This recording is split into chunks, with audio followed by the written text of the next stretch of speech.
समस्त सहारनपुर वासियों को नमस्कार। क्या आप जानते हैं कि सहारनपुर के नामकरण की क्या यात्रा रही? तो मैं आपको उसी यात्रा पर लेकर चलता हूँ। लेकिन ध्यान रहे कि सहारनपुर आज जो वर्तमान में हम देखते हैं, ये इसकी राजनीतिक सीमाएं हैं। कभी भी किसी एक क्षेत्र या जनपद की राजनीतिक सीमाएं उसका सही परिचय नहीं होती। सही मायने में उस क्षेत्र की सांस्कृतिक सीमाएं राजनीतिक सीमाओं से बाहर होती हैं।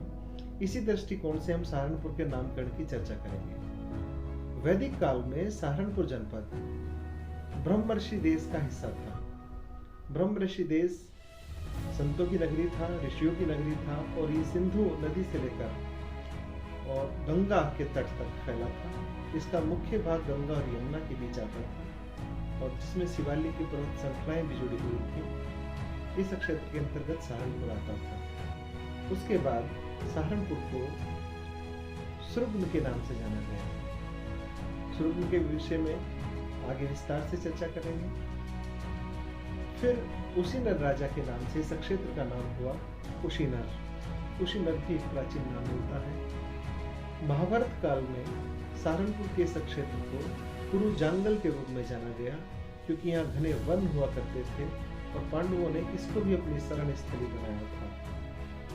ये इसलिए कहा जा रहा है क्योंकि सहारनपुर में ऐसे बहुत सारे क्षेत्र हैं जहाँ के साथ पांडवों के साथ जुड़ी हुई कहावतें और किंवदंतियां मिलती हैं।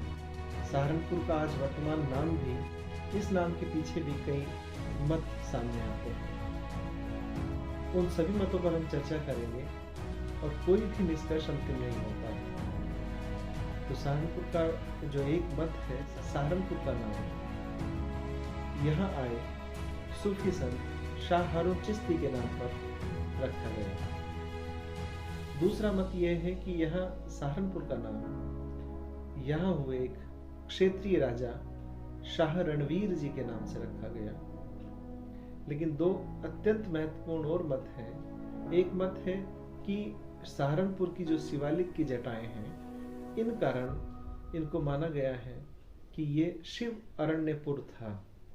शिव शंकर भगवान, अरण्य जंगल और पुर नगरी, यानी कि ऐसी नगरी जो जंगल से भरी हो और जो शिव की आराधना से आप्लावित हो। दूसरा एक बड़ा महत्वपूर्ण मत सामने आता है जो कहता है कि सहारनपुर का प्राचीन नाम सह अरण्यपुर था। सह अरण्यपुर का अर्थ है कि एक ऐसा नगर जिसके निकट में बड़े घने वन हों। और ऐसे में हम पाते हैं कि सहारनपुर में वृद्धहट, जो वर्तमान में बेहट है, ये कभी घने जंगलों से घिरा हुआ क्षेत्र था और माँ शाकुंभरी देवी के दरबार में जाने के लिए घने घने वनों को पार करके लोग कठिनाई से यात्रा करते थे और माँ शाकुंभरी देवी के दरबार पहुंचते थे। सहारनपुर में एक बड़ा महत्वपूर्ण कस्बा है देवबंद, जो विश्वविख्यात है, जिसके प्राचीन नाम देवीवन और देववृंद माने जाते हैं। देवीवन शब्द का उल्लेख अनेक ग्रंथों में है और हम पाते हैं कि ये माता बालासुंदरी मंदिर के कारण इसको देवी से संदर्भित किया गया और वहाँ घने वन थे, इसलिए देवी वन के रूप में हम देवबंद को जानते हैं। तो हम पाते हैं कि सहारनपुर एक ऐसा क्षेत्र था जो चारों ओर वन क्षेत्र से घिरा हुआ था। तो ऐसे में इस नाम की संभावना से इनकार भी नहीं किया जा सकता कि सहारनपुर का प्राचीन नाम सह अरण्यपुर था।